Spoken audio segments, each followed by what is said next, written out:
Hello everybody, my name is Mrs Towers and I'm the Head of English at Holman Green Senior School. I am the lead teacher for A-Level English Literature and I teach alongside Mrs Stone, who is the Assistant Head Teacher at Holman Green Senior School. We divide the 4 lessons between us, so we have 2 lessons each and we divide the different units between us. So you'll always be studying more than one unit in English at the same time. Mrs Stone tends to focus on the drama texts and I tend to focus on the prose text. We divide the poetry between us. When you do your coursework, we then divide you between us and we supervise your coursework individually. A-Level English is divided into 4 components. The first component is the drama unit, and you do Hamlet and A Streetcar Named Desire for this unit. You've had great preparation for Hamlet because you've probably done texts like Macbeth or Romeo and Juliet at GCSE. A Streetcar Named Desire complements Hamlet really well because it's another tragedy text. In addition to this, you have an anthology of criticism of Hamlet. So these are literary writers who have written about the text that you also need to study, and we will give you that anthology at the start of year 13 when you will be doing Hamlet. Streetcar Named Desire is actually the first text that you will study with Mrs Stone, and I think you'll really enjoy it. Lots of our students go on to do other Tennessee Williams texts for their coursework, such as Cat and Hot Tin Roof. The second unit you'll study is a prose unit, and this is a comparative unit. So we have The Handmaid's Tale, which some of you might be familiar with from the Channel 4 series, and we compare that with Mary Shelley's Frankenstein. And for those of you who have done Jekyll and Hyde at GCSE, you have had great preparation for doing Frankenstein because lots of the ideas and lots of the themes are really similar in Frankenstein. So one of those texts has to be pre-1900, which is Frankenstein, and the other one is our modern text. The unit we study is called Science and Society, so we will be focusing on science in these 2 texts. We have an hour and a quarter exam for this. You can take the books in, which is a massive improvement from GCSE, but you have to have a clean copy of the text, so unfortunately you can't take in your annotated copy. I really enjoy this unit. I've been teaching this unit for a few years now, and I think it's a really excellent unit, really interesting, and you might look at these texts and think, my gosh, how am I going to compare them? But actually they compare together really, really well. The third unit in A-Level English Literature is the poetry unit. So we do romantic poetry, and that's romantic with a capital R. So the romantic poems, if you've done Edexcel for GCSE, you'll be familiar with, will be A Poison Tree, The Destruction of Sennacherib, and Extract from the Prelude. So we study Wordsworth, Keats, Shelley, Byron. It's actually a really interesting poetry unit. It sounds quite old, but actually I think you'll really, really enjoy the Romantics. They were quite a radical group of people who I think you could identify with in today's society. Mrs Stone does Poems of the Decade with you, which is a selection of poems written post-2000, and the notion behind this unit, all of those poems should have been created roughly within your lifetime, or certainly within the lifetime of the first students who took this A-level. So you have 2 hours 15 minutes. You are again allowed to take the poems into the exams. There's no requirement you had at GCSE of having to learn all these poems or learn loads and loads of quotes. You'll have the texts, although you do have to have a clean copy of the text. In addition to the 2 poetry texts, you will also have an unseen component, and that goes with the poems of the decade. So you have one poem that you do know, and you need to compare that with another poem that you won't have seen before. The final unit that we study with in A-Level English is the coursework unit, which is the non-examined assessment. So there's still 20% of coursework in A-Level. And this one is quite an exciting unit because you get completely free choice as to what you want to study. So you can see 2 examples here I've selected. So the first one's a very popular choice. It's The Colour Purple, and it's written by Alice Walker, who's an African-American writer. And she writes this book about religion, she writes this book about poverty and about race as well. A really fantastic book, a very popular choice at A-Level. It goes really nicely with a number of other texts. I personally like to put this with Beloved. Fantastic text. It's actually quite a gothic text as well. There's lots of ideas of ghosts and of darkness in that novel. It's really interesting and quite removed from some of the very English side of the English literature course that you would have experienced at GCSE and A-Level. So if you're interested in American literature, perhaps you really enjoy Streetcar Named Desire and you start thinking about American writers, it's quite a different way to go. Another text here is All's Quiet on the Western Front, okay, which is a war text, and it's taken from the point of view of the German soldiers in World War I, and we quite often read texts about British soldiers, but in this case it was written from the point of view of the German soldiers. And the student who did this text actually used World War I poetry as a comparison, so he compared it with Wilfred Owen's Siegfried Sassoon. Both these are just really good examples of the different directions that people have taken. So this year we've got students doing Wuthering Heights, Pride and Prejudice. They're looking at sort of more Victorian fiction or fiction about women, very modern texts like A Thousand Splendid Suns, which was set in Afghanistan, also primary focus on women. We've got texts from the Jazz Age, so things like The Great Gatsby. It's been very, very popular too. So you can take any direction you like with this coursework unit, and that's the really wonderful thing about it, a very enjoyable unit. What we ask is that about May, you let us know what you want to do so that me and Mrs. Stone can actually go away and read all of these different books, because we are more than happy to follow you on this and do what you want on it, and we will go away and read over the summer and make sure that we're ready to supervise that coursework for you. You'll have individual meetings with us as well, to set up that coursework and get going on it. So you get lots and lots of support from us too, and that's one of the great things about having a smaller group here, is that you will be able to get that one-to-one support. So I'm going to take you through now what a typical lesson might look like. So it's not completely different to GCSE English in that the literature is exactly the same assessment objectives. So we still have AO1, which is creating an argument, interpreting the text, using quotations and evidence from the text in order to achieve that. AO2, still the same, so the analysis of language, structure and form. You will be expected a high level of detail in what you do at A-level, obviously, but the principle is exactly the same as at GCSE. AO3 is the context, so why the text was written, what the author is trying to say, what message are they trying to send. That becomes particularly important at A-level. We really start to look at why these texts were written, what the author is trying to achieve through the text.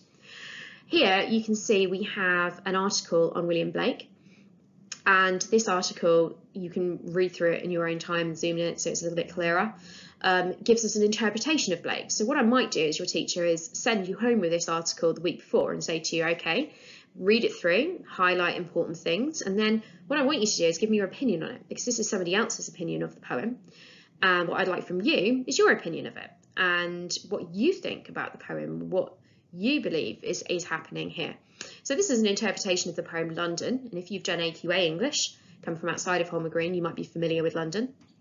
If you have studied English at Holmer Green, you'd have done a Poison Tree, so you should be pretty familiar with Blake by now.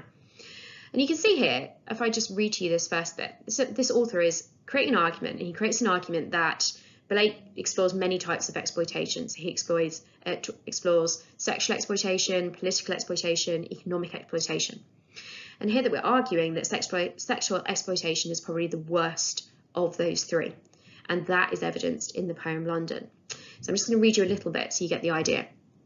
The other major statement in London, where Blake hears the clanking of the mind-forged manacles, chains such as love break from every mind. He will later associate with Urizen. Economic exploitation sanctioned by blackened churches and political exploitation sanctioned by bleeding palace walls are grievous. But the most grievous is sexual exploitation, perhaps because it is the denial of humanity's greatest virtue, charity. As sweeps cry and soldiers sigh are denials of faith and hope.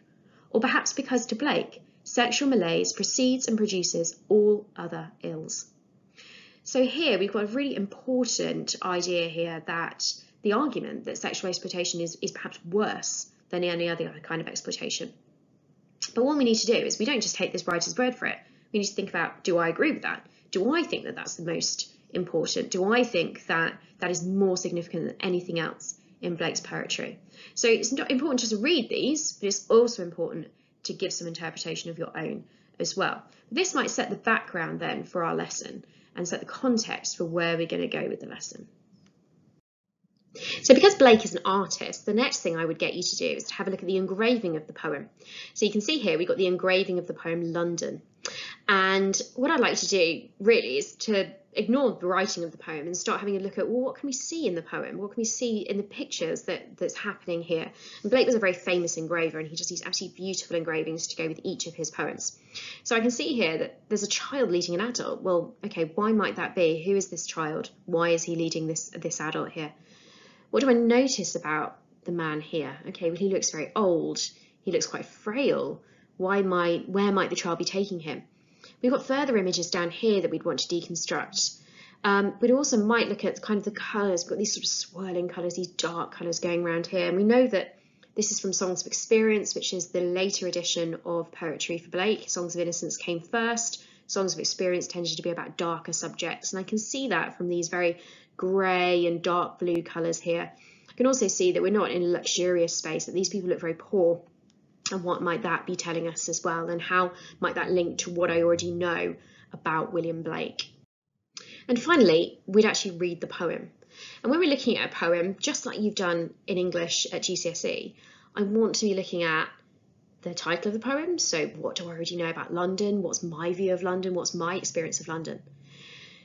I'd then take you through, okay, what's the shape of the poem looking like? Okay, so actually, I know the alignment here has gone slightly odd, but these are in quatrains. Okay, so why quatrains? What might the quatrains show? What can you tell me about the rhyme scheme, sorry. So I can see that it's an alternate rhyme. Therefore, is there some kind of fracturing in society here? I might have a look at just picking out some of the words, some of the sounds. So if I just read you that first stanza, I wandered through each chartered street near where the chartered Thames does flow, and mark in every face I meet marks of weakness, marks of woe.